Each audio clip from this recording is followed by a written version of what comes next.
안녕하세요. 그동안 평강하셨습니까? 제 음성 잘 들리세요?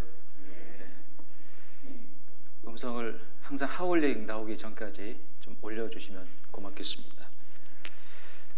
같이 기도하시겠습니다.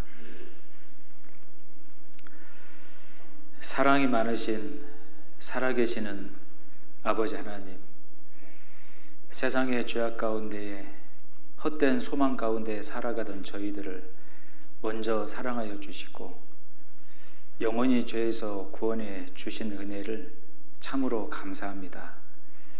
항상 마음에 그 사랑을 새기고 감사하며 살아갈 수 있도록 도와주시고, 아직 이 사랑을 알지 못하는 많은 영혼들에게 담대하게 전하며 살아가는 저희들이 될 수 있도록 도와주시옵소서. 오늘도 주님의 날 말씀 앞에 저희들을 불러 인도해 주신 은혜도 참으로 감사합니다. 마땅히 마음에 알고 새기며 생활 가운데 이루며 살아가야 될 귀한 말씀을 깨우쳐 주시고, 이 말씀이 우리 생활 속에서 힘이 되고 또 능력이 되고 분별이 될 수 있도록 도와주시옵소서. 특별히 이 시간에도 공주호 수양관에서 학예 수양의 말씀이 증거되고 있습니다. 참여된 모든 영혼들 하나님의 은혜와 자비로 구원하여 주시고 또 새로운 힘을 얻는 귀한 시간이 되도록 도와주시옵소서. 우리 가평교회에서 참여한 중고등부 교사와 학생들 구원의 확신을 얻고 또 마음에 큰 힘과 위로를 얻는 시간이 되도록 도와주시고, 우리 김명자 어머님의 그 10년 가운데에도 함께 역사해 주시고, 새롭게 참여된 우리 김미영 자매님의 남편분 최근천 씨의 영혼도 불쌍히 여기심으로 복음의 말씀으로 온전히 그 마음이 깨우쳐질 수 있도록 도와주시옵소서. 우리 가운데 여러 가지 형편과 사정으로 또 육신의 아픔으로 이 시간 함께하지 못한 형제 자매님들이 있습니다. 하나님의 은혜와 자비로 그 마음을 말씀으로 세워주시고 그 건강이 온전하게 회복되어서 영육 간의 강건한 몸과 마음으로 함께 참여할 수 있도록 도와주시기를 간구드립니다. 모든 것을 능하신 주 성령님의 인도하심에 의지하오며 저희를 사랑하시는 예수 그리스도의 이름으로 기도드렸습니다. 아멘. 신약 성경 요한복음 3장 말씀입니다. 요한복음 3장 말씀입니다.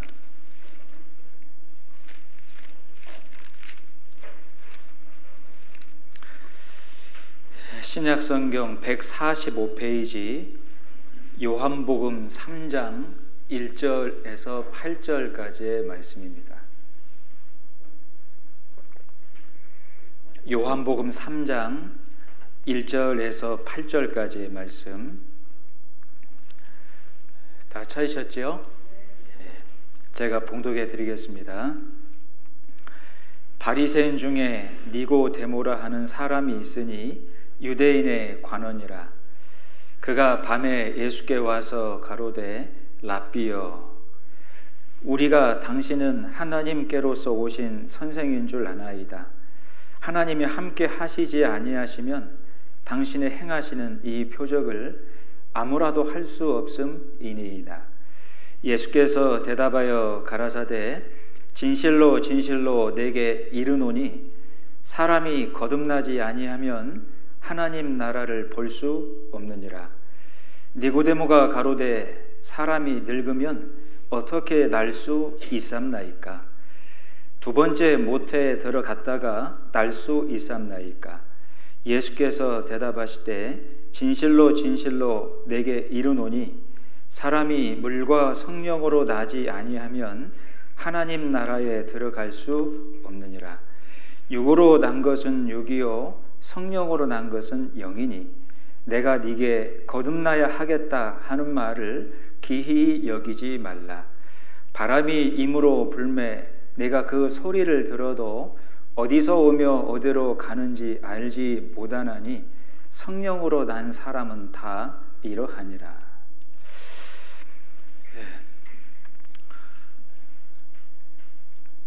지난 5차 학예 수양회 때 우리 가평교회에서도 많은 분들이 참여하고 또 구원의 기쁨을 다시 한번 마음에 새기고 또 6분의 귀한 형제 자매님들이 침례를 받고 함께 기뻐하며 감동이 되었던 귀한 시간을 가지고 돌아왔습니다. 5차 학예 수양회 때 참여된 분들이 사전 접수와 현장 타차수 접수를 포함해서 9,300분 정도 접수가 되었고, 새롭게 인도되어서 오신 분들이 1,450분 정도 되었습니다. 그리고 주일날 오후에 또 월요일날 새벽에 침례를 받으신 분들이 800분 정도 된다고 합니다. 정말 많은 영혼들이 참여하고 복음의 확신을 얻고 침례를 받는 아주 감동적인 하나님의 역사를 경험할 수 있는 귀한 시간이었고요. 하나님이 주신 그 말씀의 힘과 또 감동을 마음에 기억하고 올해 남아있는 하반기 시간도 하나님을 기쁘시게 하는, 또 영혼들에게 복음을 전하며 살아가는 귀한 시간들이 되기를 바라겠습니다. 이번 학예수에 참여치 못하게 된 또 분들에게는 9월 16일 날 예정되어 있는 또 추계 수양회가 준비가 되어 있어서 이 기도 가운데 참석할 수 있도록 준비해 주시면 좋을 것 같습니다. 오늘은 니고데모의 신앙을 통한 교훈이라는 주제로 생각을 하고자 하는데, 이 니고데모라고 하는 사람은 그 이름이 요한복음에만 5번이 기록이 되어 있는 특별한 사람입니다. 하나님을 믿는 사람이었고 예수 그리스도를 만나 진리를 깨닫고 거듭난 확실한 하나님의 사람이 되었고, 생활이 또 확실하게 변한 또 믿음의 사람이었습니다. 이 과정을 오늘 마음에 깊이 새겨본다라면 동일하게 말씀으로 또 구원받은 저희들이 확실한 그 마음의 믿음을 가지고 확실한 변화를 가지고 살아갈 때 하나님에게 큰 영광이 된다는 사실을 마음의 교훈이 될 거라고 생각을 합니다. 오늘 말씀을 마음에 잘 담아주시고, 나는 정말로 진리를 간절하게 찾는 마음을 가지고 살고 있는지, 또 확실하게 거듭났는지, 거듭났다라면 확실하게 생활 가운데 변화가 되고 또 성장이 되고 있는지 한번 살펴보면서 마음의 교훈이 되시면 좋겠습니다. 이 니고데모라는 사람은 평범한 사람은 아니었습니다. 성경을 보면 관원이라고 이제 소개가 되어 있는데, 당시에 가장 유명한 종교 회의 기관이 산헤드린 공회입니다. 약 71명으로 이제 구성되어 있는데, 그 뛰어난 율법학자 아니면 백성의 지도자들로 구성이 된 최고의 종교 기관이었기 때문에 아무나 참여할 수 없는 그런 단체에 소속되어 있는 아주 유명한 사람이었습니다. 이 니고데모는 성경의 지식을 가지고 있는 선생이었고 또 유명한 율법학자였다라고 기록되어 있고, 또 재산을 많이 가지고 있는 부자라고도 기록이 되어 있습니다. 이랬던 이 니고데모가 주변에 많은 사람들의 어떤 의식, 그 눈치도 아랑곳하지 않고 오로지 진리를 알고자 하는 간절히 사모하는 마음으로 예수님을 찾아갔습니다. 당시에는 예수님을 메시아 그리스도로 인정하는 사람은 유대인 사회에서 매장이 되는, 정말로 심한 경우에는 죽임까지도 당하게 되는 살벌한 분위기였습니다.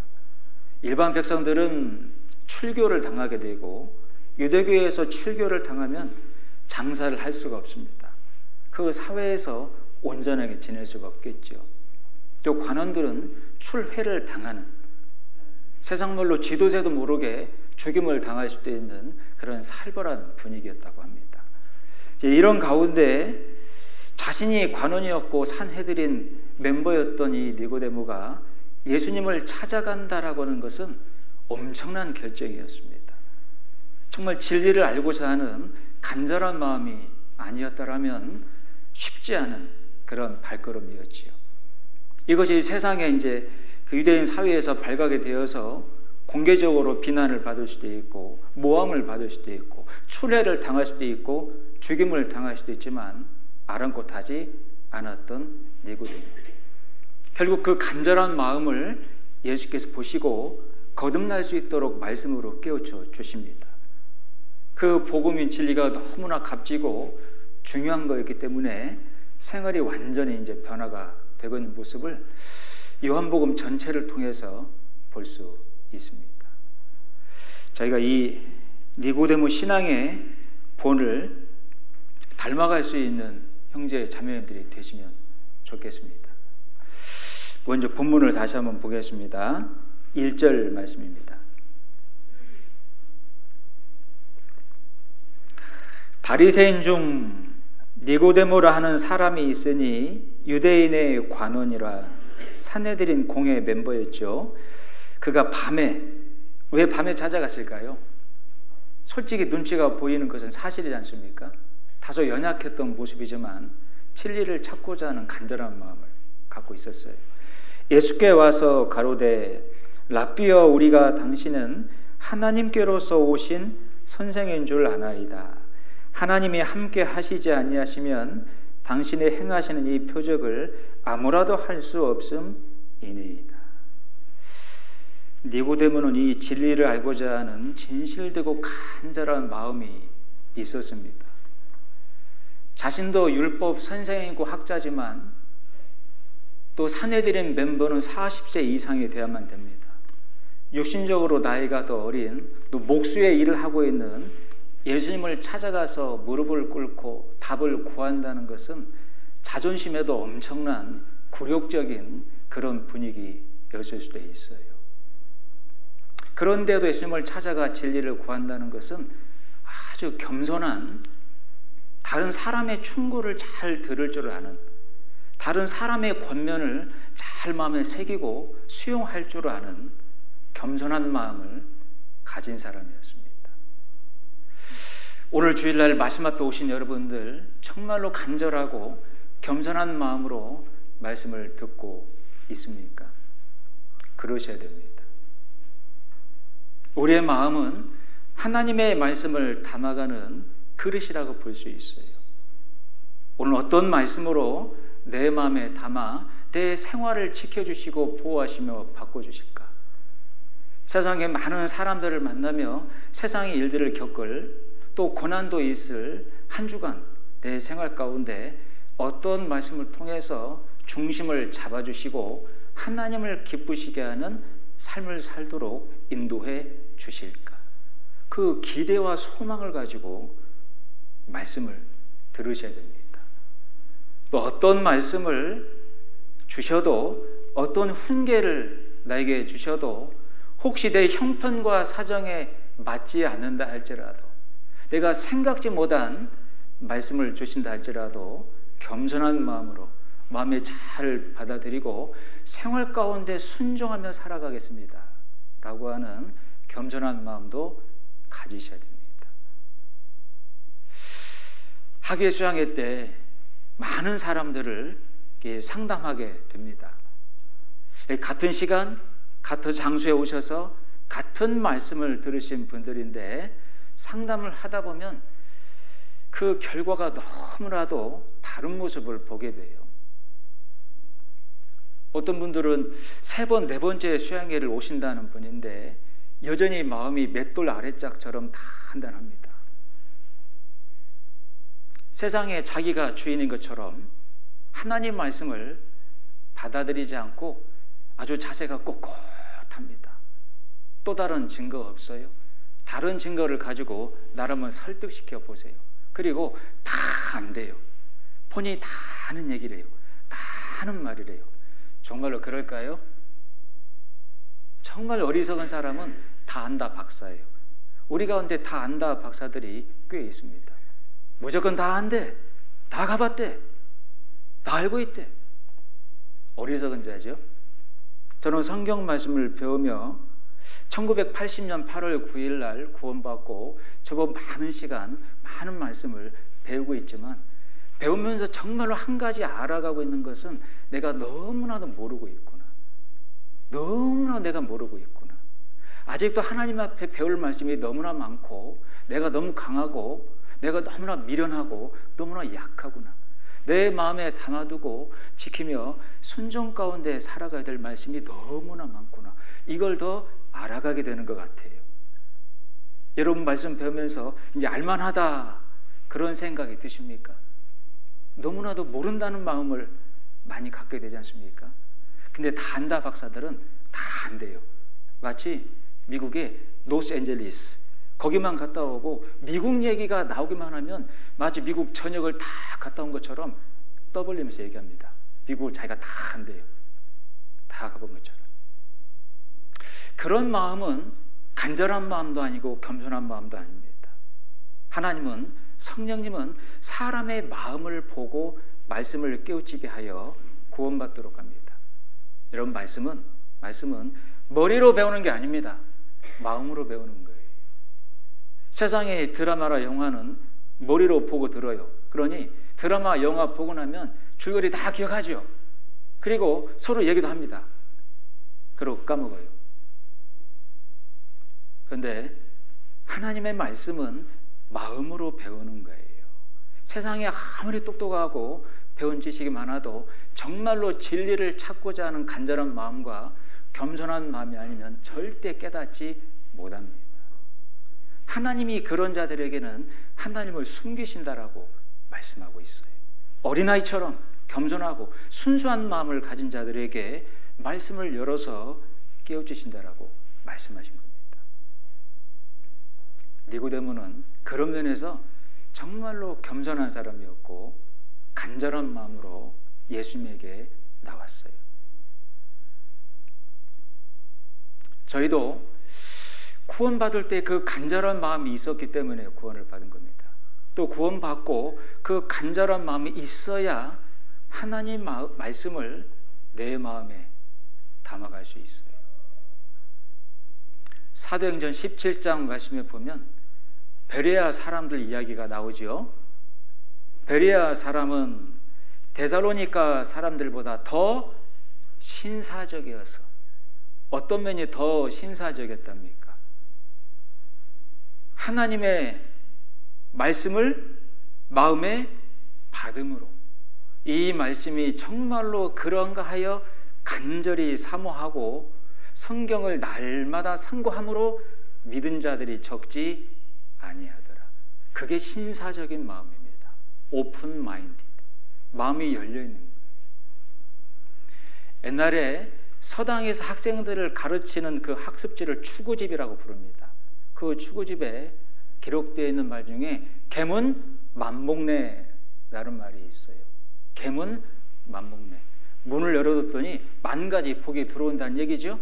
근데 현실적으로 대문을 활짝 열어두면 먼지가 들어오고 미세먼지 들어오고 쓰레기 들어오지 복이 들어옵니까? 그러니 그 문은 일반적인 문을 말하는 게 아니고 마음의 문을 말하는 거겠죠. 마음의 문을 활짝 열어둔 자는 온갖 복이 다 들어온다는 거예요. 그게 계문 만복래입니다. 그 마음이 신사적인 마음이에요. 찾아봐야 되겠다. 알아봐야 되겠다. 잘 들어봐야 되겠다. 어떤 말씀이든지 마음에 새겨야 되겠다. 그런 간절하고 겸손한 마음. 그런 자들이 마음에 깨닫게 되는 겁니다. 그래서 이사야 12장 3절 말씀에는 구원의 우물들이 있다라고 말씀하고 있어요. 구원의 우물들.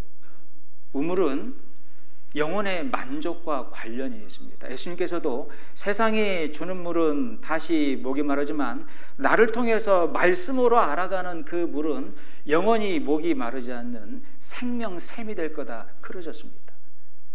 이사야 성경 말씀에 구원의 우물들이 있다 하셔서 그 생명수, 구원받고 천국 갈 수 있는 믿음, 또 생활의 변화를 받을 수 있는 능력의 말씀, 이건 우물 가운데에 담겨져 있어서 그냥 대충 찾아와서는 담아갈 수 없다는 거예요. 이스라엘 사람들의 우물물은요, 얕은 우물이 아니에요. 그 야곱의 우물이 지금 고고학적으로 발견되었죠.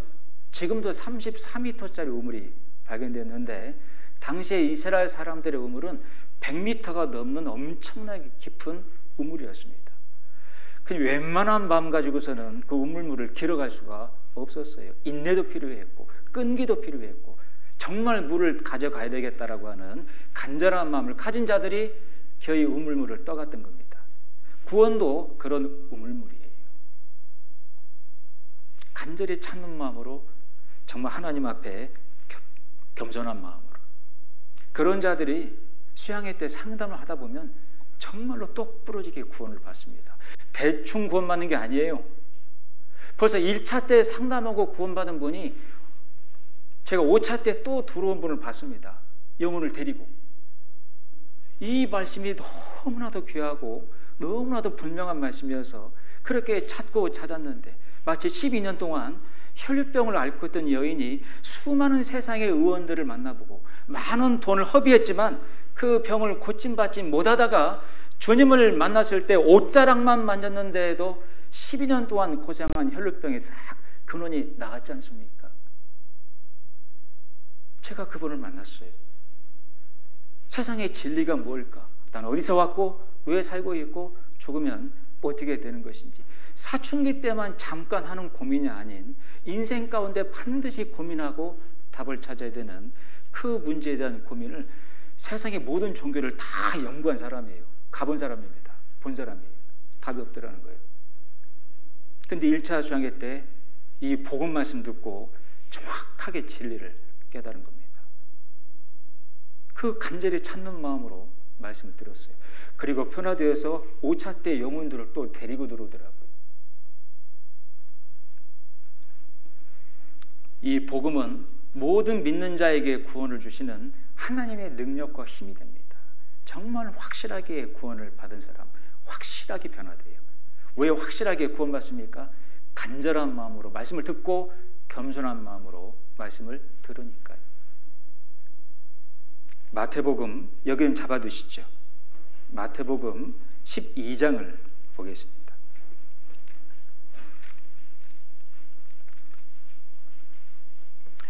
마태복음 12장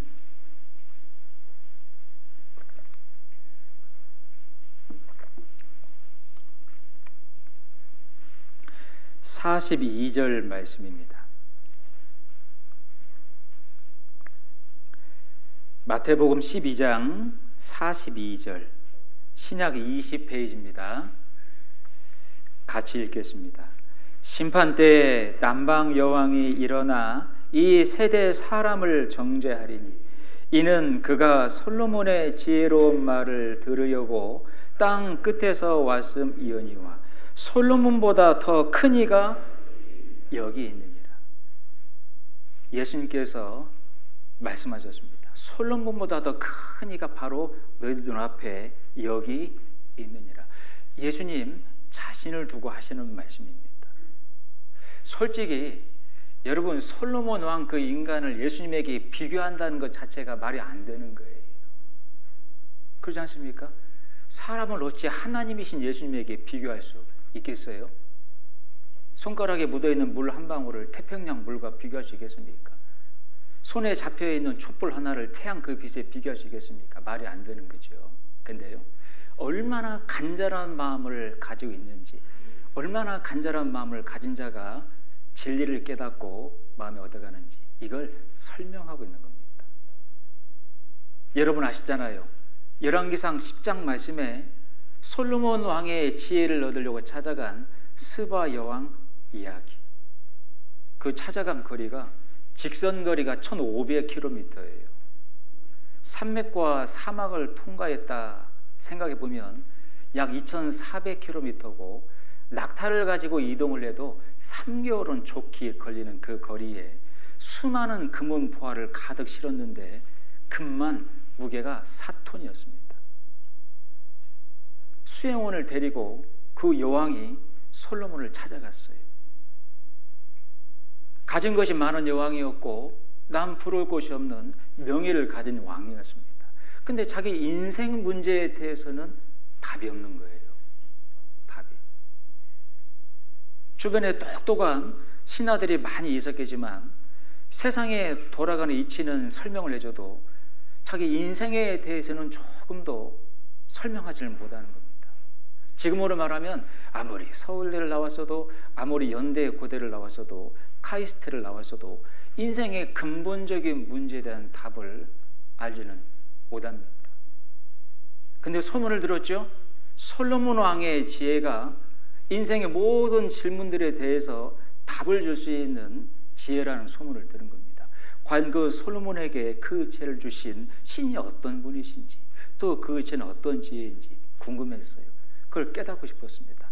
간절한 마음으로 2400km를 3개월간 대장정을 거쳐서 찾아간 겁니다. 그 솔로몬을 만났지요.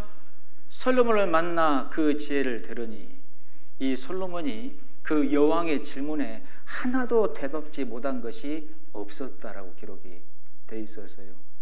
스바 여왕이 그걸 깨닫고 복되도다 복되도다, 이 사람들이여 이 신하들이여 당신의 발 밑에서 하나님의 지혜를 직접 듣고 있는 이 신하들이여 복되도다. 자기 인생의 모든 궁금한 질문들을 다 답을 얻은 겁니다. 그리고 스바 여왕은 완전히 변화되었고 900년이 지난 그 시점, 사도행전 8장 말씀에 에디오피아 네시 이야기가 나오는데 그 네시도 80km를 이동해서 예루살렘으로 말씀과 진리를 깨달으려고 찾아가고 있는 모습이 기록되어 있습니다. 그건 스바 여왕의 영향입니다. 하지만 그 당시에 솔로몬은 여러분이 지금 가지고 배우고 묵상하고 있는 이 성경 말씀의 100분의 1도 안 가지고 있었어요. 여러분 앞에 펼쳐진 이 성경 말씀은 완성이 된 성경 말씀입니다. 솔로몬 왕 때 구약시대 때는 이 구약 성경 일부만 있었어요. 가장 큰 것이 모세 오경이었습니다. 성경 5권, 지금은요 3, 9, 27, 66권의 성경 말씀을 저희가 갖고 있는 겁니다. 하나님에 관한 상당한 것들이 성경 가운데 다 보관이 되어 있지 않습니까? 모든 지혜의 보고죠. 이 진리이신 예수 그리스도를 증거하고 있습니다. 저희를 진리로 거룩하게 하옵소서. 아버지의 말씀은 진리니이다. 너희가 진리를 알지니 진리가 너희를 자유케 하리라. 내가 곧 길이요 진리요 생명이니 나로 말미암지 않고는 아버지께로 올 자가 없느니라. 그 진리이신 예수 그리스도, 그분이 바로 이 성경 말씀입니다. 솔로몬보다 비교할 수 없는 엄청나게 크신 분 예수 그리스도, 그 진리의 말씀을 저희가 지금 듣고 보고 배우고 있는 겁니다. 어떤 마음으로 이 말씀 앞에 와야 될까요? 여러분 단적으로 그 스바 양화를 생각해 봐요. 솔로몬에 허락된 그 단순한 지혜를 얻고자 2400km를 걸어서 간절한 마음으로 찾아갔는데 솔로몬보다 훨씬 크신 예수 그리스도, 이 말씀 앞에 저희는 얼마나 더 간절한 마음으로 찾아와야 되는지, 오늘 이 시간에도 하나님이 주시는 이 진리의 말씀을 내 마음에 담아가고자 하는, 이 말씀이 아니면 나는 할 수 없고 알지 못하는 연약한 존재라고 하는 사실, 이 말씀은 허사가 아니고 생명이라는 그 마음으로 말씀을 듣고 새기며 마음에 담아가 보세요. 반드시 생활 가운데 성령께서 담아간 말씀으로 여러분들을 변화시켜 나가는 겁니다. 내 생활에 변화가 없거나 더딘 이유는 마음의 말씀을 담아가질 않는 거예요. 간절한 마음으로 말씀 앞에 오지를 않는 겁니다. 집에 돌아가 보면 말씀이 하나도 마음에 안 남아 있어요. 내가 붙잡은 말씀이 없어요. 그럼 한 주간 어떤 힘으로 내가 살아갈 수 있겠습니까? 없잖아요.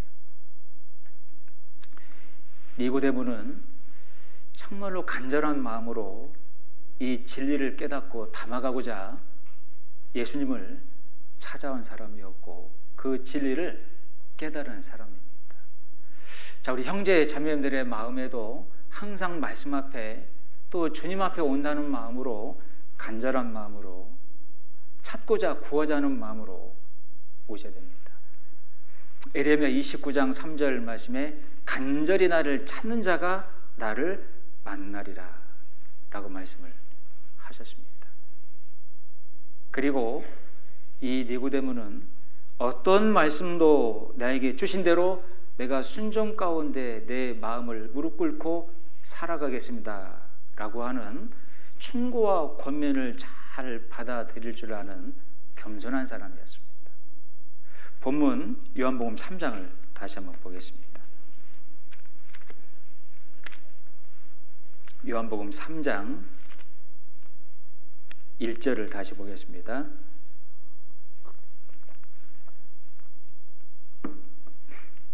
(3장 1절) 바리새인 중에 니고데모라 하는 사람이 있으니 유대인의 관원이라. 산헤드린 공회 멤버입니다. 그가 밤에 예수께 와서 가로되 랍비여. 머리를 숙이고 있지요. 마음의 무릎을 꿇고 있습니다. 소개한 대로 산헤드린 공회 멤버는 40세 이상이 되어야 돼요. 당시 예수님의 육신의 나이는 약 30세 정도 됐을 때입니다. 공생애를 시작하시는. 이 니고데모가 몇 살인지는 알 수 없지만 훨씬 연장자인 것을 알 수 있는데 정말 겸손한 마음으로 그 진리 앞에 마음의 무릎을 꿇고 있고 자기도 선생입니다. 자기도 율법 학자입니다. 자기도 랍비라고 칭호를 받는 자예요. 랍비라고 하는 칭호는 아무한테나 붙이는 칭호가 아니에요. 그냥 선생하고 랍비는 완전히 다릅니다. 원래 이 랍비라고 하는 칭호는 바벨론 포로 마치고 고향 땅에 돌아올 때 아수르 제국과 바벨론 제국의 왕과 관리들에게 붙여진 칭호였습니다. 대단한 명예 있고 권위가 있는 칭호가 랍비였어요. 지금도 정통 유대인들은 랍비의 말에 귀 기울이고 고개를 숙인다고 하지요.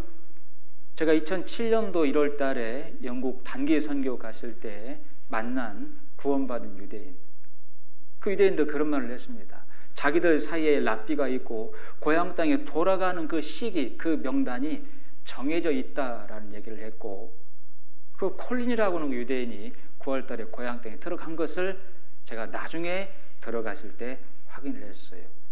그걸 정해주는 선생이 랍비라고 나한테 얘기를 했습니다. 굉장히 권위 있는 사람입니다.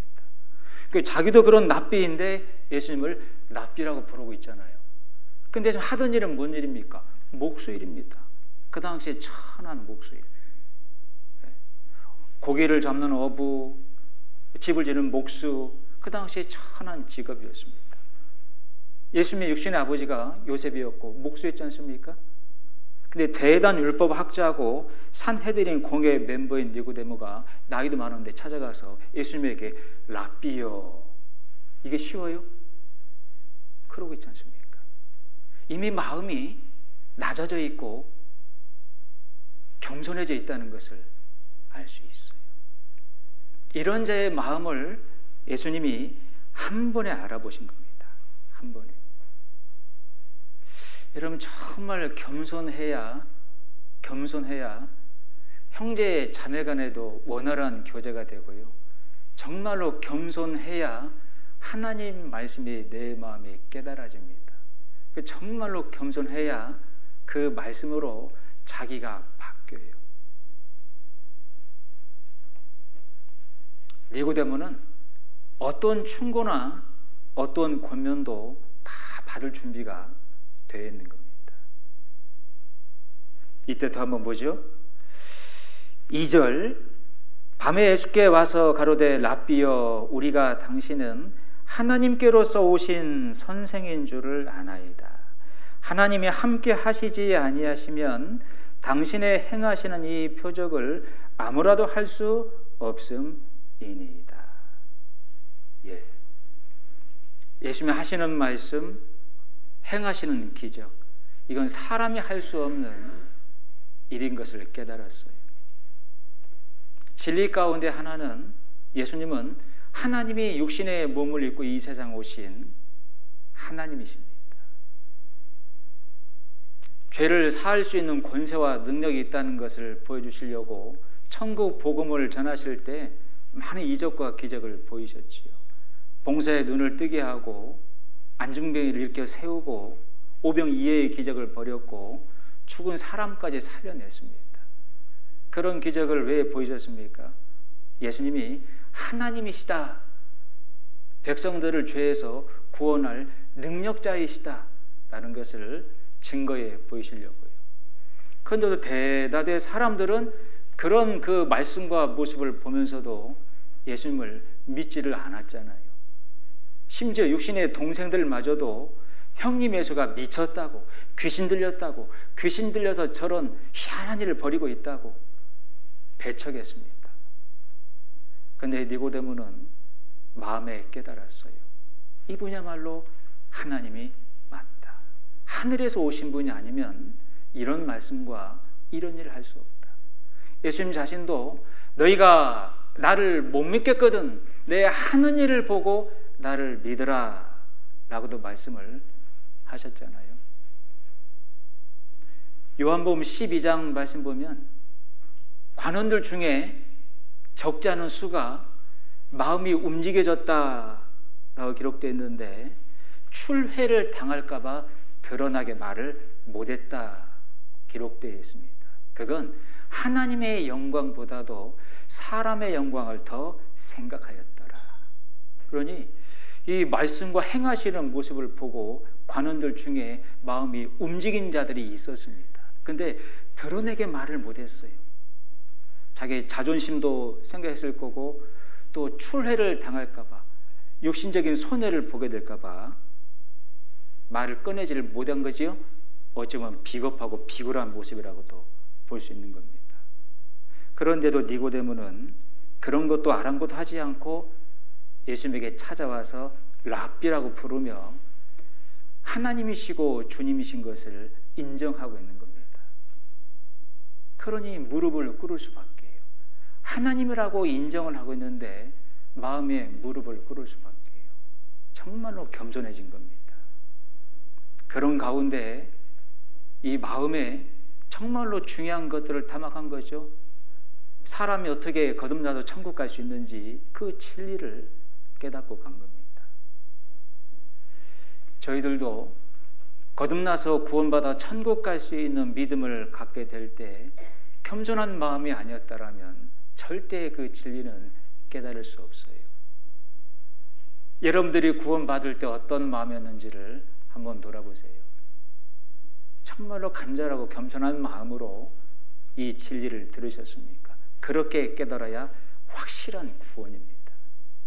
아니면 머리에 담아둔 지식에 그칠 수도 있어요. 그렇다면 큰일입니다. 마태복음 7장 성경 말씀에 주여 주여 하는 자마다 다 아버지께로 올 자가 아니다 하셨습니다. 예수님께서 말씀하셨죠. 내가 너희를 도무지 알지 못하나니 이 불법을 행하는 자들아 내게서 떠나가라 하셨습니다. 도무지 모르겠다. 그 말은 일절 모르겠다 그 말입니다. 살짝 아는데 오늘은 까먹었구나 그런 말이 아닌 겁니다. 여러분 확실하게 구원받아야 됩니다. 확실하게 거듭나야 됩니다. 그러려면 여러분들의 마음이 중요해요. 아까 말씀드린 대로 동일한 시간 동일한 장소에서 동일한 말씀을 듣는데 결과는 다르지 않습니까? 차이가 뭘까요? 말씀의 차이일까요? 아닙니다. 마음의 차이입니다.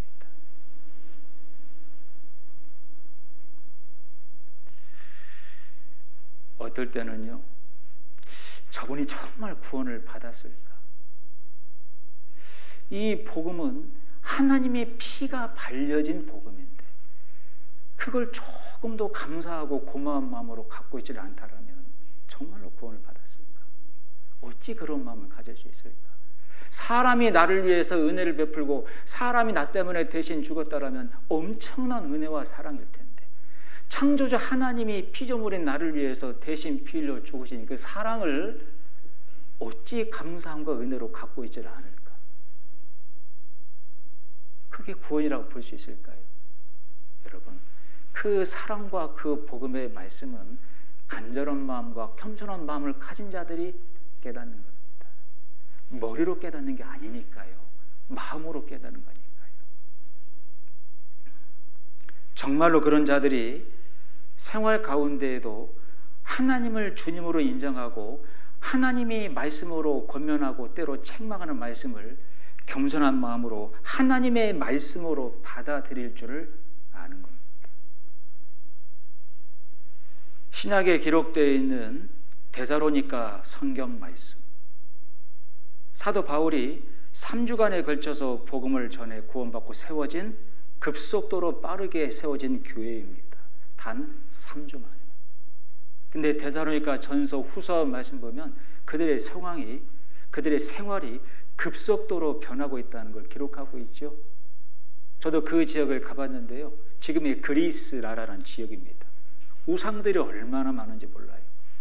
어느 마을은 우상수가 그 마을 사람들 수보다 더 많아요. 정말로 우상이 창궐한 그 마을에 복음의 씨앗이 떨어져 그들이 구원받고 생활이 완전히 바뀌었다라고 성경은 기록하고 있습니다. 집안에 온갖 우상 그 형상들이 있었어요. 그걸 다 깨부수고 다 버리고, 그리고 복음을 전했다라고 기록되어 있어서 사도 바울의 감탄사가 기록되어 있죠. 아, 살 것 같다. 그런 감탄사도 성경에 기록되어 있습니다. 야, 살 것 같다. 그 소식을 들으니 그 데살로니가 지역 성도들의 그 놀라운 변화가 그 주변에 있는 아가야 지역, 고린도 지역에까지 소문이 퍼진 거로. 고린도 지역은요, 구원받았다는 사람들이고 나름 성령의 은사를 많이 받았다는 사람들인데 변화가 없어요. 그러니 사도 바울이 너희가 참으로 믿음 가운데 있는가, 너희 자신도 시험하고 너희 자신도 확증하라, 그런 말씀까지 보냈지 않습니까? 데살로니가 사람들의 확실한 구원과 전서 1장 말씀 보면 너희 안에 확실한 증거가 있고 확실한 구원의 증거가 있었던 겁니다. 확실한 변화가 나타난 것은 하나님의 말씀을 들을 때에 사람의 말로 듣지 아니하고 하나님의 말씀으로 들었더라. 그게 답이었어요. 하나님이 나에게 주시는 말씀 간절했고 정말로 겸손하게 귀 쫑긋 세우고 마음에 담았던 겁니다. 그러니 깨닫게 되는 거죠. 그러니 변화가 되는 거죠. 저희들은 말씀을 대충 들어서는 안 됩니다. 죄송한 비유지만 1년 만에 3억 벌 수 있는 아이템, 그 사업수단을 배우는 또 그 강의를 하는 어떤 포럼이 있다라면 얼마나 그냥 배우고 싶은 마음으로 가지 않겠습니까? 정말 간절하고 겸손한 마음을 가진 자는 하나님이 말씀으로 충고하고 권면하는 그 말씀을 마음에 자기 말로 겸손하게 들어요. 그걸 자존심 세우지 않습니다. 감정을 세우지 않아요. 저도요, 구원받고 전도인 부름받아 말씀을 전할 때 많은 성경 세미나를 하게 됩니다. 한 번은 광주에서 은장회 분들 그 집회를 하는데 첫날 집회 마치고 어떤 은장회 지사님이 저한테 카카오톡 쪽지를 보냈어요. 그 쪽지의 내용이 뭐냐면 제가 한자를 썼습니다. 성경 말씀을 전하며 성경의 뜻이 담겨진 한자를 썼는데요. 이런 한자를 썼어요. 무슨 자죠? 재양, 제자입니다. 이 한자 설명하면서 이게 물수고요, 이게 불합니다. 하나님은 심판하실 때 물, 불을 안 가리십니다. 이렇게 설명을 했어요. 근데 그 은장의 지사님이 쪽지를 보내왔는데, 목사님, 그렇게 설명하시면 안 됩니다. 첫 마디가 그거였어요. 솔직히 육신적인 마음에서는 살짝 빈정이 상했어요. 제가 이 한자는, 이 위에는 한자를 설명할 때는 내 천자가 본자인 개미 허리라고도 부르는 물의 뜻을 갖고 있습니다. 이렇게 설명하셔야 됩니다. 한자를 알고 있는 분이 그 집회에 참여되었다라면 목사님의 그 풀이는 굉장히 기분 나쁘게 하는 풀이입니다. 그리고 획순도 틀렸고 한자를 너무 빨리 쓰십니다. 정자로 천천히 쓰셔야 되고 획수도 정확히 쓰셔야 됩니다. 아주 직접적이고 노골적이었어요. 목사님, 그 집회에 정말로 간절한 마음으로 전도가 돼서 온 그 부모님 중에 한자를 잘 알고 있는 부모님이 있는데, 좋은 마음으로 말씀을 듣고 있는데 그분이 알고 있는 것과 다르게 해석하거나 다른 순서로 다르게 한자를 표기한다면 기분이 상하게 되고 나머지 말씀을 잘 안 듣게 된다면 목사님, 그 영혼을 실족시킬 수도 있습니다. 굉장히 지적적이었어요. 제가 그 쪽지를 가지고 하루 종일 고민했습니다. 솔직히 인간적인 마음에서는 너무나 도가 지나치게 직접적으로 나한테 이런 편지를 썼다. 근데요, 돌아 생각하니까 은혜더라고요. 은혜더라고요. 이분이 그냥 이 쪽지를 나한테 보냈을까? 아닙니다. 얼마나 기도했을까? 그러지 않았을까요? 정말로 기도하고 사랑하는 마음으로 면책하고, 정말로 기도하고 사랑하는 마음으로 충고하고, 정말로 기도하고 사랑하는 마음으로 권면하는 건요, 정말로 감사한 일이에요. 그런 마음으로 충고하고 권면하는 분들이 주위에 많다는 것은 행복한 사람입니다. 여러분이 살아가면서 신앙생활 가운데 많은 사람을 만나고 많은 일상들을 보내는데 정말 옳고 그른 걸 완전하게 완벽하게 판단하고 분별하며 삽니까? 아니에요. 그렇지 않습니다. 어떨 때는 설교 말씀을 통해서, 어떨 때는 전도자와의 상담을 통해서, 어떨 때는 형제 자매들의 권면과 충고를 통해서 옳고 그른 것을 알려주실 때도 많아요. 근데 정말로 겸손한 자는 그걸 하나님의 음성과 권면으로 받아들일 줄을 안다는 겁니다. 물론 충고하고 권면하는 것도 감정을 해서는 안 됩니다. 순간적으로 감정이 온다라면, 순간적으로 감정이 올라온다라면 절대 충고해서는 안 돼요. 그런 마음으로 충고하면 싸움밖에 안 납니다. 정말 기도하고 그 형제 자매를 사랑하는 마음으로 기도하고 옳고 그런 것이 이런 거라고, 우리가 하나님 말씀으로 이렇게 배웠다고 사랑하는 마음으로 건네는 말은요, 정말로 아름답다라고 잠언 27장에 기록이 되어 있어요. 사랑의 충고는 아름다우니라. 하루 종일 제가 이 쪽지를 제가 두고 생각하면서요, 그 집사님이 너무나도 감사하고 귀하다는 생각을 했습니다. 그분이 얼마나 기도하고 이런 쪽지를 나한테 보냈을까? 여러분들은 어떠세요? 주변에 사랑하는 마음으로 기도하고 여러분의 삶의 모습과 마음에 대해서 권면과 충고를 진정으로 해주시는 분들이 있습니까? 있어야 되잖아요. 또 그런 충고와 권면을 정말로 감사 은혜 가운데 받아들이고 있습니까? 아니면 나를 세우고 자존심을 세우고 있습니까? 니고데모는요, 정말로 겸손했어요. 정말로. 심지어 읽었던 본문에, 요한복음 3장 본문에 예수님이 이렇게까지 책망 권면했거든요. 내가 진실로 진실로 너에게 이르노니 사람이 거듭나지 아니하면 하나님 나라를 볼 수 없느니라. 도대체 거듭나는 것이 뭡니까? 제가 육신의 부모님을 통해 이 세상에 왔는데 다시 어머님 뱃속에 들어갔다가 또 나와야 되는 겁니까? 예수님이요, 이렇게도 모르느냐? 네가 유대인의 선생이 되어서 그 말도 모르느냐? 이렇게까지 책망했어요. 아니, 육신적으로 감정 가지고 그런 말을 들었더라면 좋게 해주니까 이런 마음 혹 올라올 수도 있지 않습니까? 나도 선생인데 그것도 모르냐고 나를 책망해? 그러지 않았지 않습니까? 그게 사실이니까요. 그걸 잘 마음에 새기고 받아들이는 겁니다. 그래서 깨닫게 되는 거예요. 그래서 변화가 된 겁니다. 저희들은 진심과 사랑 어린 충고와 권면을 받아들이는 훈련이 안 돼 있어요. 어떤 충고 권면만 들어도 기분이 확 올라와 버리고, 어떤 면책만 들어도 자존심이 확 올라와 버리고, 그리고는 감정을 세우고 불필요한 에너지 소모를 합니다. 그 사람 보기 싫어하고 만나기 싫어하고.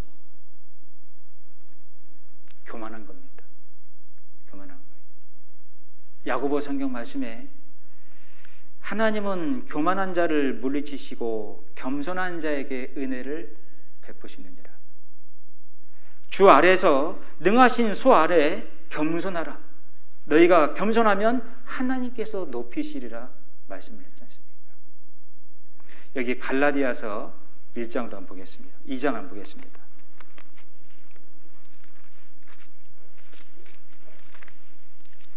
갈라디아서 2장.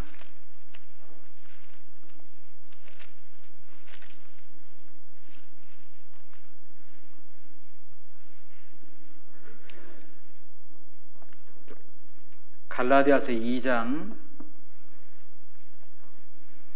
11절에서 14절까지의 말씀입니다. 신약 303페이지입니다. 갈라디아서 2장 11절 말씀입니다. 게바는 바로 베드로를 말합니다.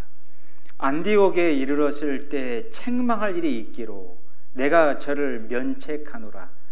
야고보에게서 온 어떤 이들이 이르기 전에 게바가 이방인과 함께 먹다가 저희가 오매 그가 할례자들을 두려워하여 떠나 물러가매 남은 유대인들도 저와 같이 외식함으로 바나바도 저희의 외식에 유혹되었느니라.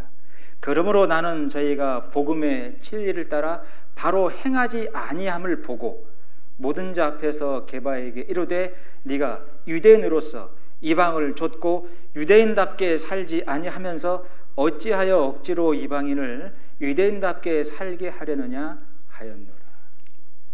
이 장면은 자꾸 당황스러운 장면입니다. 다소. 이 당시에 게바, 베드로, 야고보, 요한과 함께 이스라엘 사람들의 기둥같이 여기는 자들이었어요. 성경에 기록되어 있습니다. 특히 야고보는 예루살렘 회의 총회장을 맡고 있는 그와 함께 동행했던 베드로. 근데 이 베드로가 실수로 외식하는 죄에 빠진 겁니다. 바나바라고 하는 네 족속과 함께 식사를 이방인들과 함께 하고 있다가 하나님께서 이방인들에게도 복음을 증거하고 긍휼히 다 받아주었지 않습니까?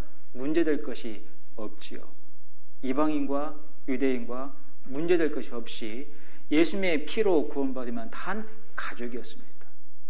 그래서 이방인들과 함께 식사를 하고 있는데 구원을 받지 않는 그 복음을 대적한 유대인들은 이방인들을 짐승 취급을 했어요. 같이 대면도 안 했고 물론 식사도 안 했습니다. 근데 예루살렘에서 온 유대인들을 보는 순간 베드로가 슬쩍 일어나 피했습니다. 왜 피했어요? 유대인들이 볼 때에는 이방인들하고 대면하고 음식을 먹어 유대인으로서 그런 비난과 조롱을 받을까 봐. 근데 함께 동석했던 바나바도 같이 실족되어서 같이 슬쩍 일어나 식당에서 피해버린 겁니다. 그 모습을 바울이 봤어요. 그리고 면책한 겁니다. 충고한 겁니다. 이것도 말씀에 14절. 그러므로 나는 저희가 복음의 진리를 따라 바로 행하지 아니함을 보고 잘못되었다는 것을 충고했어요. 이 베드로 훨씬 이 바울보다 연장자였고 그 당시 유대인 사회에 영향력이 있는 사람이었습니다. 근데 이 베드로가 정말로 겸손했던 사람입니다. 이 바울의 권면과 충고를 마음에 하나님의 말씀과 충고로 받아들여요. 그리고 태도를 완전히 바꿉니다. 그래서 나중에요, 베드로 후서 3장 말씀 보면 이 바울을 나의 사랑하는 형제 바울을 데리고 오라. 정말로 바울을 사랑하게 됩니다. 진심 어린 충고와 사랑 어린 충고로 이 베드로가 마음에 받은 겁니다. 겸손한 자였지요. 근데 우리 가운데는 종종 형제 자매들의 진심과 사랑 아닌 충고를, 또 말씀의 권면과 충고를 받아들이질 않아요. 하나님의 말씀으로 받아들이지 않습니다. 그리고 감정과 나를 세웁니다. 정말로 어리석은 자입니다. 그러니까 진리 깨닫지 못하고, 그러니까 변화가 없는 거예요.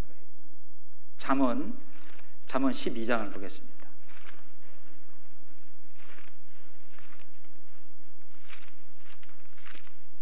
잠언 12장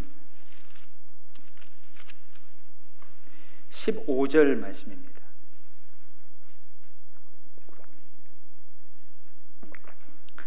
잠언 12장 15절 말씀 같이 읽겠습니다. 미련한 자는 자기 행위를 바른 줄로 여기나 지혜로운 자는 권고를 듣느니라. 그 질문을 볼게요. 우리 형제 자매님들은 미련한 자입니까? 지혜로운 자입니까? 하나님의 말씀에 또 진심 어린 사랑의 권면과 충고를 잘 듣습니까? 그 지혜로운 자잖아요. 어리석은 자는, 미련한 자는 듣질 않아요. 그리고 미워합니다. 뒤 13장 1절입니다. 13장 1절 같이 읽죠. 지혜로운 아들은 아비의 훈계를 들으나 거만한 자는 꾸지람을 즐겨 듣지 아니하느니라. 자기도 모르게 교만해져 있고 거만해져 있어요. 머리가 높아져 있습니다. 자기가 뭔데 나한테 그런 말을, 자기가 뭔데 나한테 그렇게, 이미 머리가 높아져 있는 겁니다. 아주 거만해져 있는 거고요. 하나님 보실 때 이게 가장 큰 꼴불견 아세요? 내가 뭡니까? 내가 누굽니까? 벌레인 사람 구더기뿐이지 않습니까? 정말 심판받고 지옥 갈 처량한 돌아온 탕자일 뿐입니다. 근데 그런 자신의 그 은혜 받은, 그 사랑을 받은 그 처지를 생각지 못하니까요, 순간 자기도 모르게 높아져 있고 거만해져 있어요. 자기가 뭔데 나한테 그런 말을, 자기 뭔데 나한테 그렇게, 이미 교만해져 있는 겁니다. 권면과 충고를 하는 분도 조금 전 말씀을 드린 대로 곧바로 충고하고 권면하면 안 돼요. 정말로 기도하고, 하나님 앞에 내 입술을 주관해 주시기를 정말로 기도하고, 조용히 찾아가 형제 자매와 교제로 권면과 충고를 할 수 있어야 됩니다. 그럴 때요, 그 충고를 받는 자는 하나님의 말씀으로 받으셔야 돼요. 그럼 그게 자기 것이 됩니다. 겸손한 자입니다. 반드시 하나님이 그런 자에게 역사해 주시는 거예요. 그런데요, 끝까지 자기 고집을 피우고 그 거만과 그만을 꺾지 않고요, 안 듣잖아요. 가장 큰 징계가 뭔지 아세요? 그냥 버려둬라. 하나님께서요, 그렇게 판단하시는 게 가장 큰 징계입니다. 그냥 놔둬라. 그냥 버려둬라. 여러분, 하나님의 간섭과 하나님의 관심을 받는 게 얼마나 큰 은혜인데요. 근데 그걸 버려둬라라고 하실 때가 있다는 겁니다. 그냥 놔둬라. 정말 어리석은 상태죠. 앞에 9장을 보겠습니다. 9장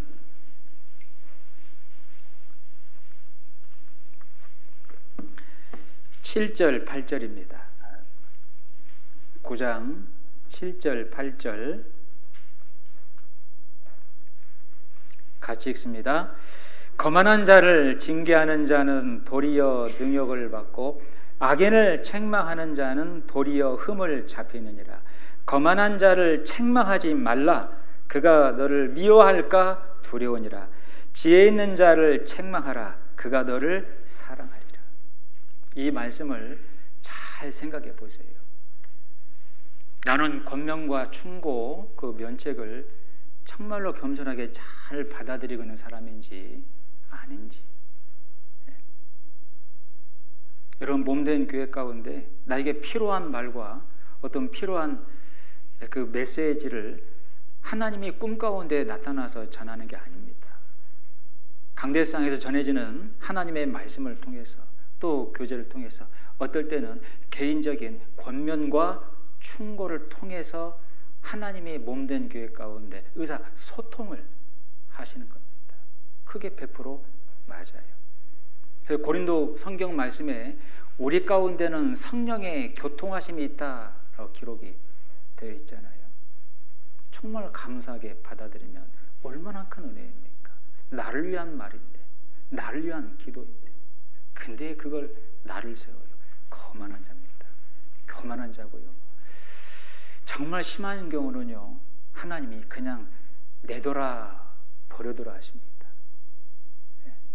호세아 성경 한번 보겠습니다.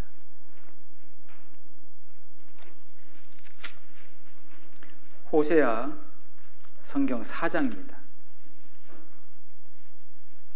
구약성경 1260페이지입니다. 구약성경 1260페이지 호세아서 4장 14절입니다. 호세아서 4장 14절. 구약 1260페이지입니다. 찾았습니까? 너희 딸들이 행음하며 너희 며느리들이 간음하여도 내가 벌하지 아니하리니 이는 남자들도 창기와 함께 나가며 음부와 함께 희생을 드림이니라. 깨닫지 못하는 백성은 뭐 한다고요? 패망하니라. 뒤에 17절입니다. 17절을 같이 읽죠. 에브라임이 우상과 연합하였으니 버려두라. 이스라엘 백성들이 받았던 가장 큰 징계입니다. 우상을 섬기고 술을 즐기며 여인들과 또 남자들과 성적으로 몸을 섞고 하나님이 선지자들을 보내서 하나님의 이름으로 부지런히 책망하고 부지런히 권면하고 부지런히 면책했지만 그들은 듣지 않았습니다. 끝까지 듣지 않았어요. 그리고 사람의 말로 들었습니다.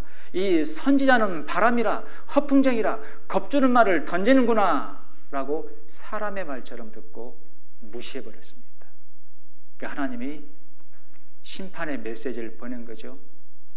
내가 다시는 너희에게 상관하지 않겠노라. 여러분, 이것처럼 무서운 징계가 어디 있을까요? 하나님이 나에게 상관해 주시고 하나님이 나에게 간섭해 주심으로 내가 올바로 살아갈 수 있는데 더 이상 상관을 안 하시겠다. 그냥 버려두라. 여러분, 이런 상태가 되면 안 됩니다. 내 생활 가운데 합당치 못한 게 있고 내 마음 가운데 온전하지 못한 게 있고 또 교제 가운데 온전치 못한 것이 있어서 하나님이 그 형제 자매를 통해서 어떤 형제 자매를 통해서 권면하고 충고한다라면 잘 들으셔야 됩니다. 하나님의 말씀. 그런 자가 정말로 겸손한 자예요. 저도 배웠어요. 이때 이 쪽지가 제 목회에 상당한 부분을 바꿔놨습니다. 그 하루 동안의 그 고민이 제 마음을 상당히 바꿔놨어요. 그리고 제가 은장의 말씀을 들어가면 공개적으로 그 얘기를 했습니다. 그런데 쪽지를 많이 넣어주세요. 진짜 많이 오더라고요. 쪽지가. 정말로 감사했습니다. 그게 기도이고 관심이지 않습니까? 그게 간섭일까요? 관심입니다. 니고데모는 예수님이 주시는 면책과 책망을 그 말씀을 정말로 겸손한 마음으로 마음에 받아들인 사람이에요. 그래서 깨닫고 생활에 완전히 변화가 된 겁니다. 시편 81편도 보겠습니다. 시편 81편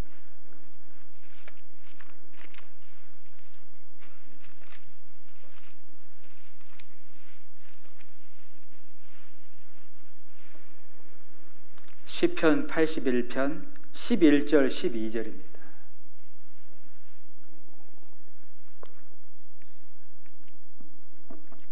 (81편) 11절 12절 찾았습니까? 같이 읽겠습니다. 내 백성이 내 소리를 듣지 아니하며 이스라엘이 나를 원치 아니하였도다. 그러므로 내가 그 마음에 강팍한 대로 버려두어 그 임의대로 행케 하였도다. 그러니까 은혜를 받지를 못한 겁니다. 마음이 강팍해져 있어요. 아주 예민하고 민감합니다. 그게 강팍한 거예요. 겸손한 자는요, 예민하지 않습니다. 민감하지 않아요. 그러잖아요. 하나님의 말씀으로 사랑의 충고로 듣는데 왜 예민해지고 왜 민감해집니까? 강팍하니까 예민해지고 민감해지는 거죠. 그건 하나님 앞에 본인의 상태인 겁니다. 그게 형제 자매를 그렇게 대한다라면 하나님 앞에 그 상태인 거잖아요.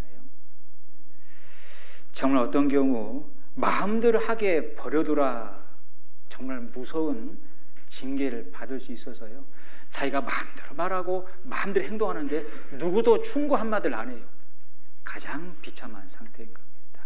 아시겠지요? 정말 우리가 그런 자가 되면 안 되고요. 오늘 말씀 이후에 가만히 마음을 들여다보면서 묵상하고 한번 돌아보세요. 말씀의 권면과 충고를 잘 받아들이고 있는지, 형제 자매의 기도와 충고 권면을 잘 받아들이고 있는지, 정말 그런 자가 되어야 됩니다. 반복되는 얘기지만 충고와 권면을 하시는 분들도 감정적으로 하면 안 되겠지요? 뭐하고 충고와 권면을 해야 된다고요? 정말로 기도하고 그리고 사랑하는 마음으로.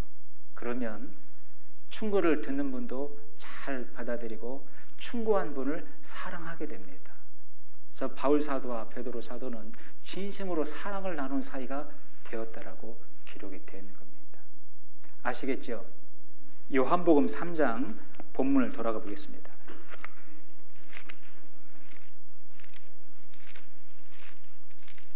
요한복음 3장입니다.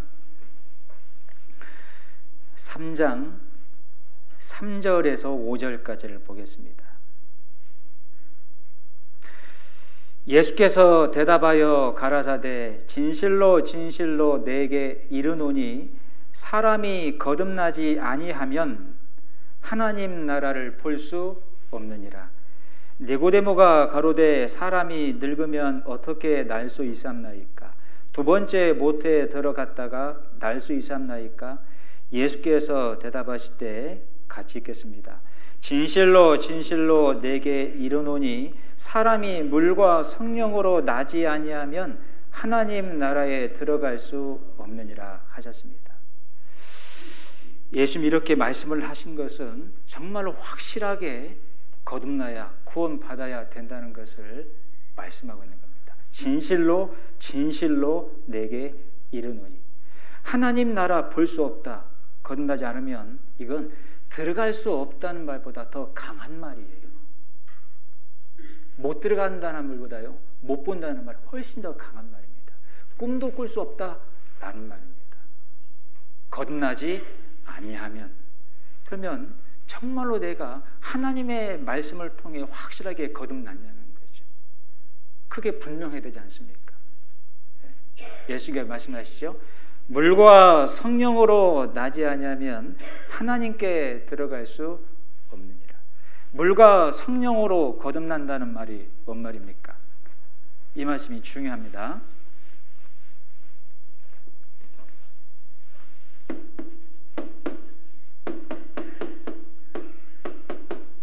반드시 물과 성령을 통해서 거듭나야 된다라고 말씀했어요.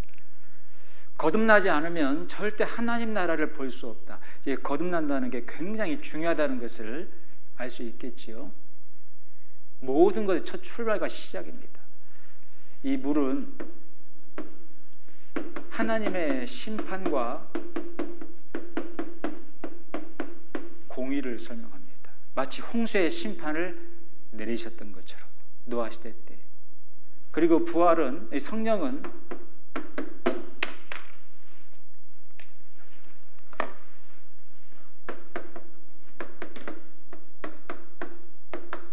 부활의 영이라고 기록이 되어 있습니다.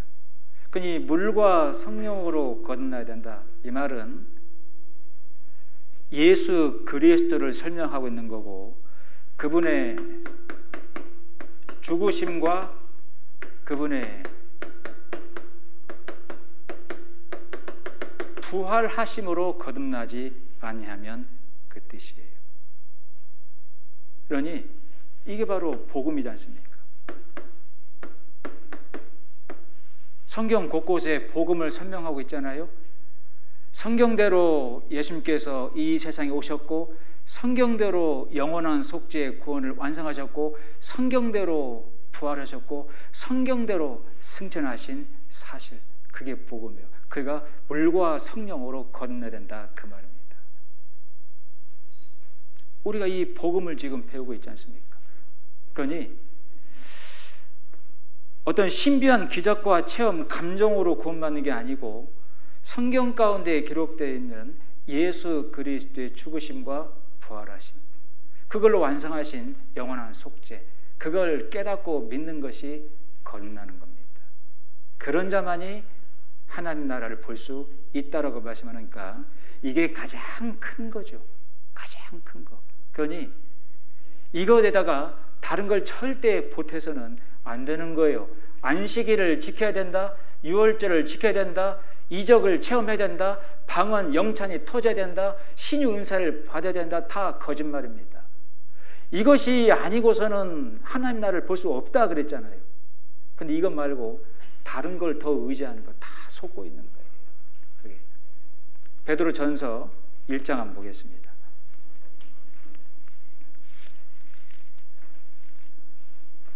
베드로전서 1장 3절 말씀입니다.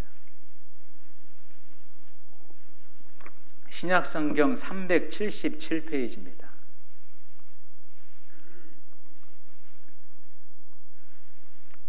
베드로전서 신약성경 377페이지 1장 3절 말씀입니다. 1장 3절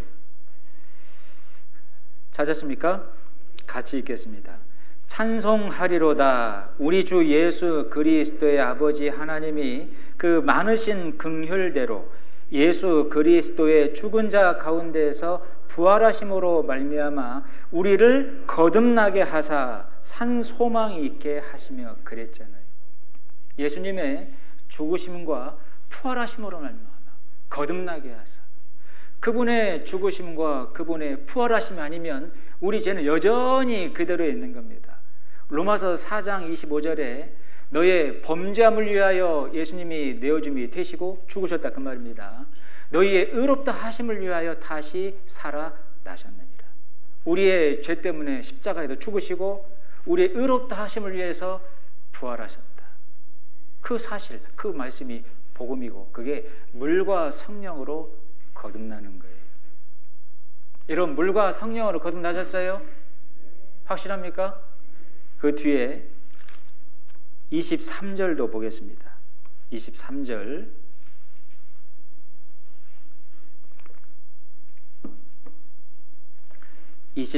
말씀입니다. 너희가 거듭난 것이 썩어질 씨로 된 것이 아니요 썩지 아니할 씨로 된 것이니 하나님의 살아있고 항상 있는 뭘로 되었다고요? 말씀으로 되었느니라. 이 말씀이 뭐예요? 복음이에요. 예수님의 죽으심과 부활하심. 모든 육체는 풀과 같고 그 모든 영광이 풀의 꽃과 같으니 풀은 마르고 꽃은 떨어지되 오직 주의 말씀은 세세토록 있도다 하였으니. 같이 읽죠. 너희에게 전한 복음이 곧 이 말씀이니라 하셨습니다. 여러분 이해되세요? 물론 성경에 이 물이라고 하는 게 말씀을 설명하는 말씀도 있어. 에베소서 5장 성경 말씀 보면 너희가 물로 씻는 것 같이 말씀으로 깨끗이 하사. 그 말씀도 교훈이 되죠. 자, 잘 보세요. 성령은 하나님의 말씀,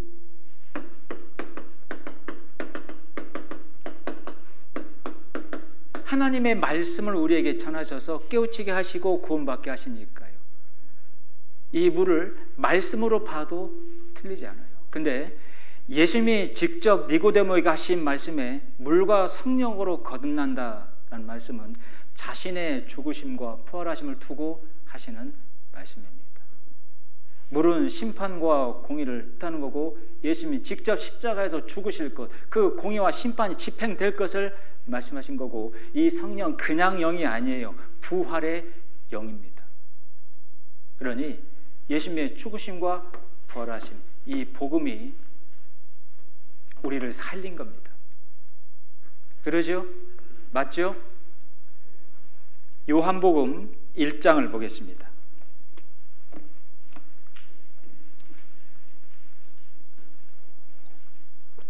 다른 것으로 구원의 증거를 삼으면 절대로 안 됩니다.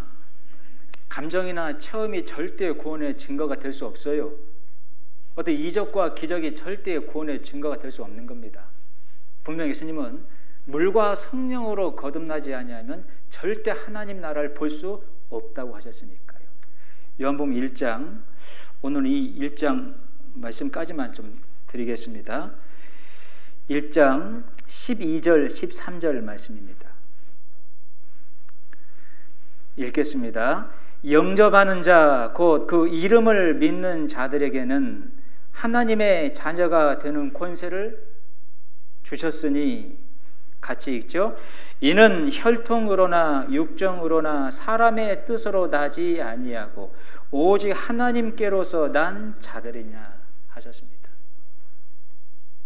자, 이 말씀 설명을 드려볼게요.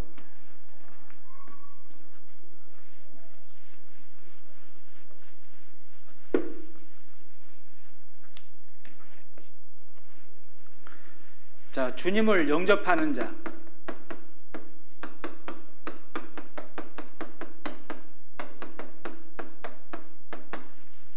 세상에는 영접 구원이 있다고 합니다. 물론 새빨간 거짓말입니다. 기독교에서 소경이 인도하고 있는 겁니다. 잘못된 가르침이죠.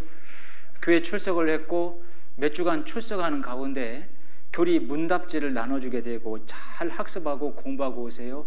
그리고 몇 주간이 지나면 담임 전도인이 질문을 합니다. 그 교리 문답지 질문을 잘하고 질문을 잘 받고 대답을 잘하면 오늘부터 당신 하나님의 자녀가 되었습니다. 예수를 믿습니까? 믿습니다.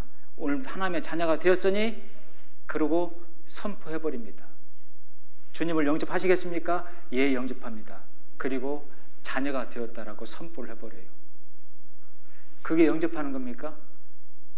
자, 주님을 영접하는 자, 그 이름을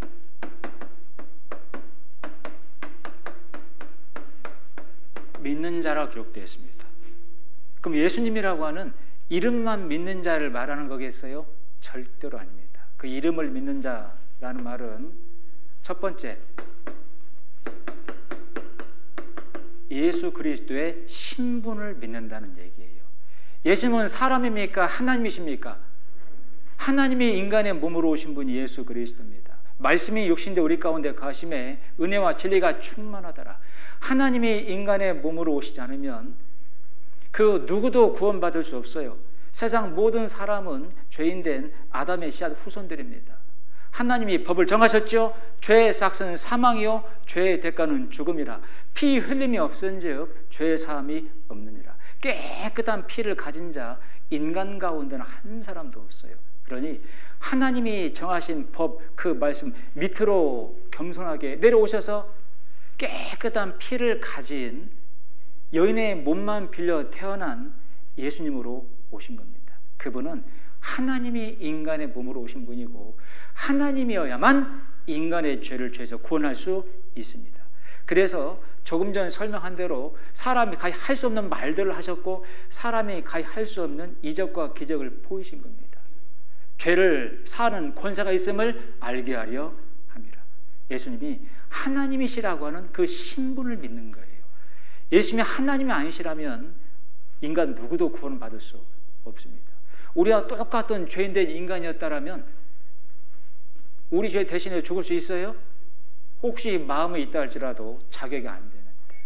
그리고 두 번째는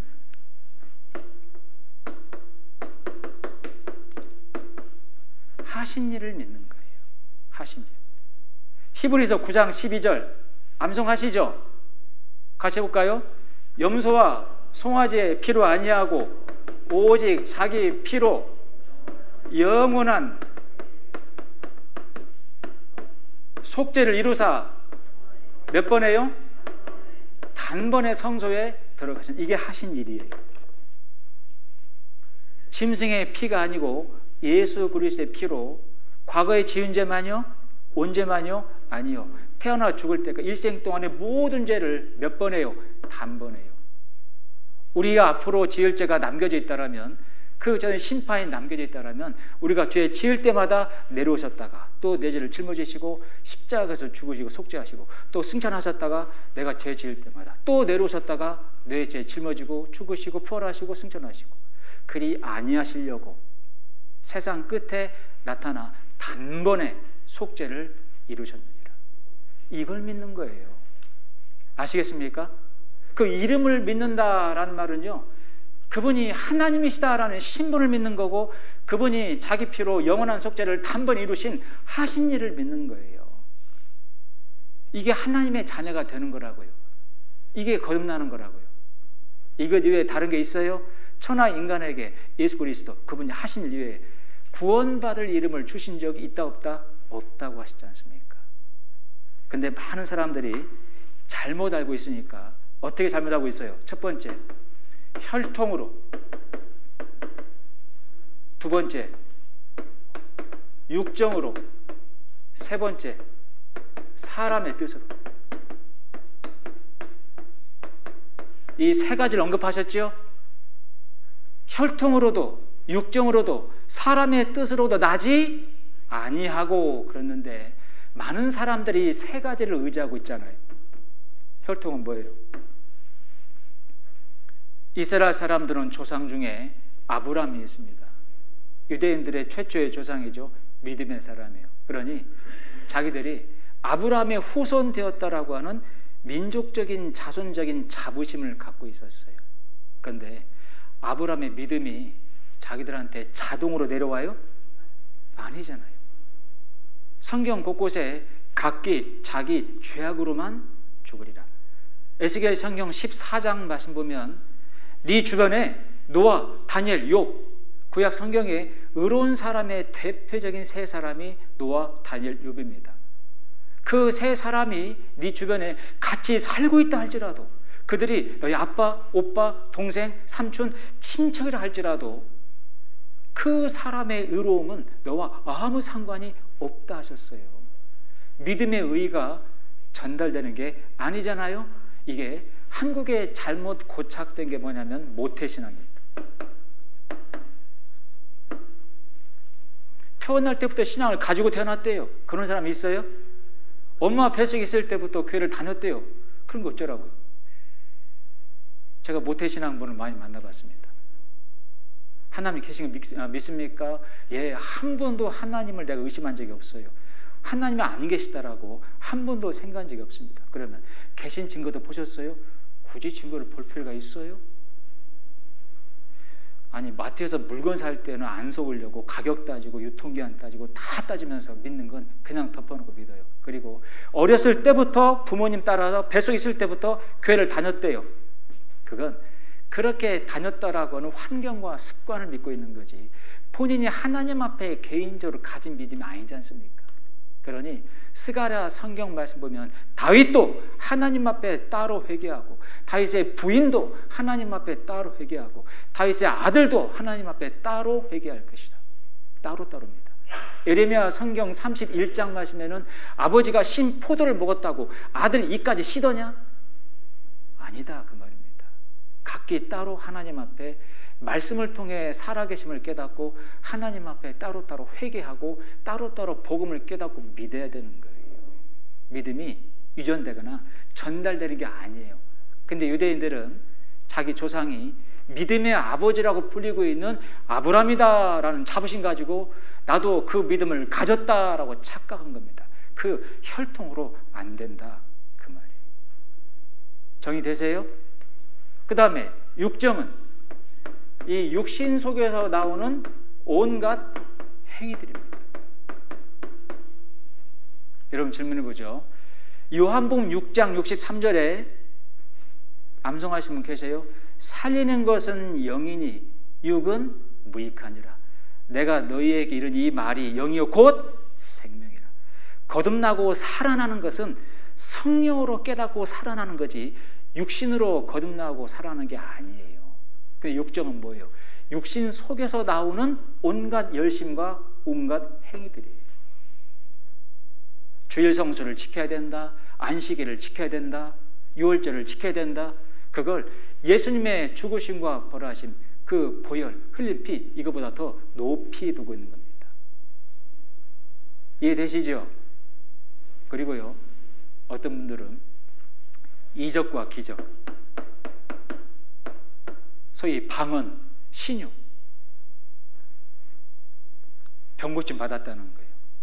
여러분, 고린도전서 성경 12장부터 14장, 15장까지의 말씀을 보면 고린도 교회에 9가지 성령의 은사가 나옵니다. 그 은사 가운데 방언의 은사도 있고 방언을 통역하는 은사도 있고, 왜? 방언은 아무도 못 알아들어요.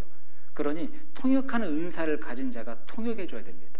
그리고 병 고치는 은사도 있으며, 그 시대 때에는 신약 성경이 마무리 완성이 안 됐고 그 이적과 기적, 그 은사를 통해서 하나님의 살아계심을 증거할 필요가 있던 시대입니다. 근데 그 고린도전서 12장 마지막에 더 큰 은사를 사모하라. 그리고 13장이 사랑장이죠. 가장 큰 은사는 사랑입니다. 이 사랑이 완성되고 사랑이 증거될 때는 방언도 그치고 지식도 패해진다라고 기록이 되어 있습니다.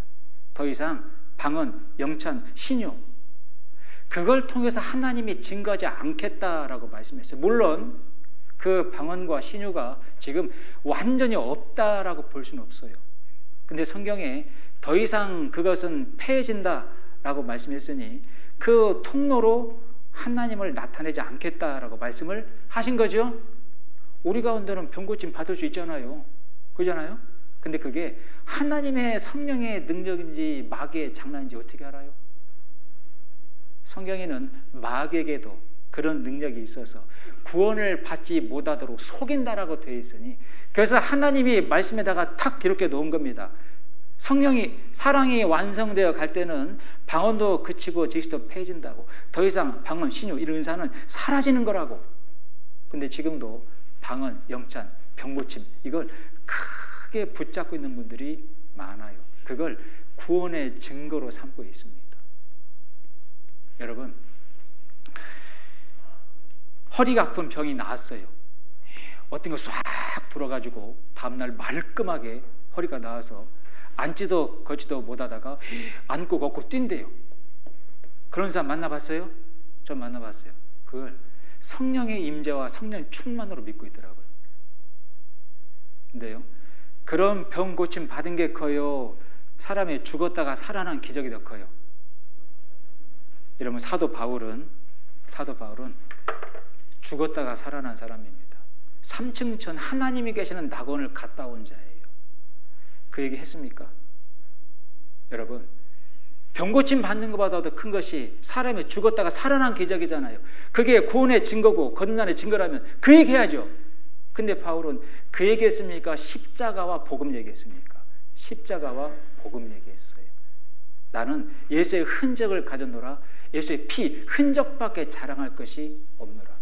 오로지 복음, 나의 달력을 길고와 주 예수께 받은 사명, 이 은혜의 복음을 증거한 이래는 내 목숨도 조금도 귀한 것을 여기지 아니하노라. 목 잘려 죽을 때까지 그 복음 전했다고요. 예수님의 죽으심과 벌하심, 그 피를 전했다고요. 죽었다가 살아난 사람, 그 기적을 왜 안 전할까요? 그게 구원의 증거가 아니니까요. 여기 누가복음 16장 한번 봐보죠. 누가복음 16장입니다.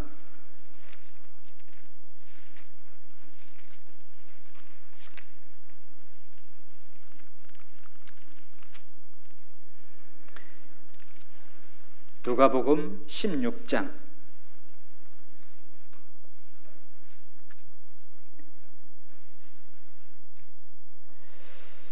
26절부터 보겠습니다. 누가복음 16장 26절. 이뿐 아니라 너희와 우리 사이에 큰 구렁이 끼어 있어 여기서 너희에게 건너가고자 하되 할 수 없고 거기서 우리에게 건너올 수도 없게 하였느니라.